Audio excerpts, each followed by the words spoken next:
سبيل الدموع سبيل مريح تنهدى يا صاحي كي تستريح. Tanya ketika kembali.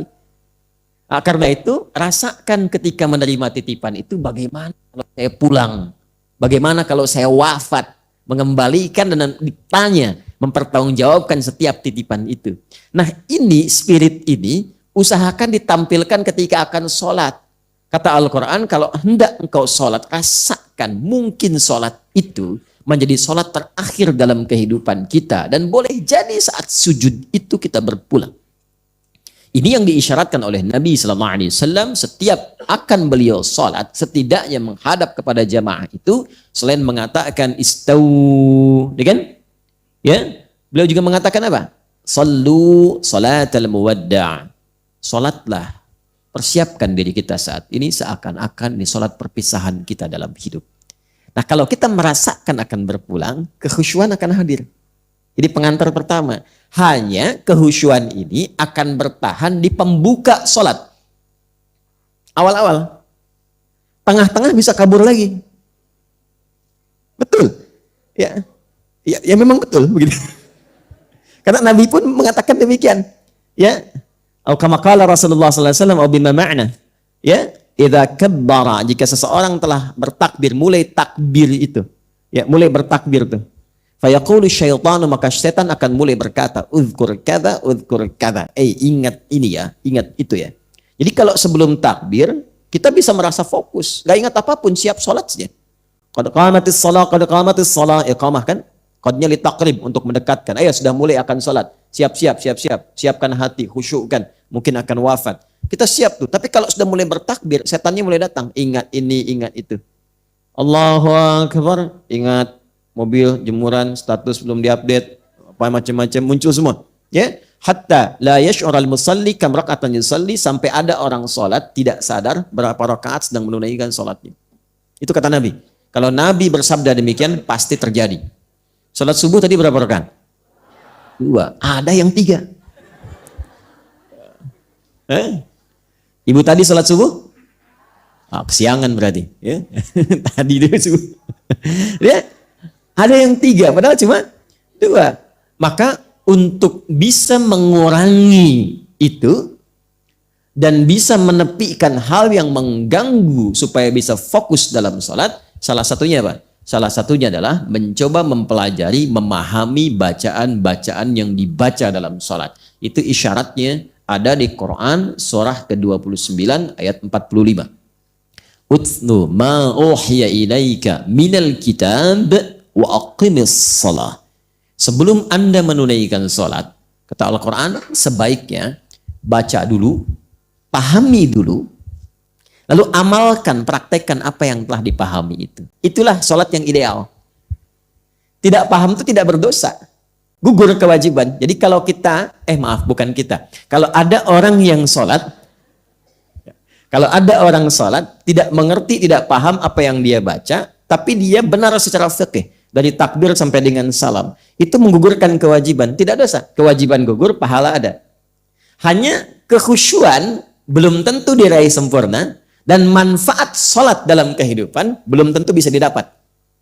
Ya, apa di antara manfaat itu? Teruskan ayatnya. Innas sholata tanha 'anil fahsya wal munkar. Sholat yang benar, yang paham bacaan ini, yang mengerti tentang gerakan-gerakan kenapa mesti begitu, sehingga saking pahamnya ruku tuh terasa nikmat, sujud tuh enak gitu ya. Sampai banyak kisah dulu kita dapati, ada orang sedang sholat, anak panah lewat pun diam saja, ya kan? Ada kan yang demikian itu ya. Terus ada kisah yang sangat viral di antara seorang sahabat itu yang terkena duri di kakinya. Ketika akan dicabut tuh sebelum sholat tuh sakit, saking sakitnya tuh sulit untuk dicabut. Ada seorang mengatakan kawannya, tenang, saya tahu kapan waktunya itu dicabut. Ketika dia sedang sholat, baru kemudian dikeluarkan itu, durinya itu, dan tenang saja, tidak ada perubahan ekspresi bahkan di wajahnya. Ya. Kalau mau lebih dahsyat lagi, ya ada lagi, ini kisah nyata. Saya tidak menyampaikan sesuatu yang cerita yang aneh-aneh gitu ya. Ada kisah setelah itu, ada orang yang memang harus diamputasi bagian tubuhnya. Ya, dan dulu kan belum ada obat bius seperti sekarang. Ya.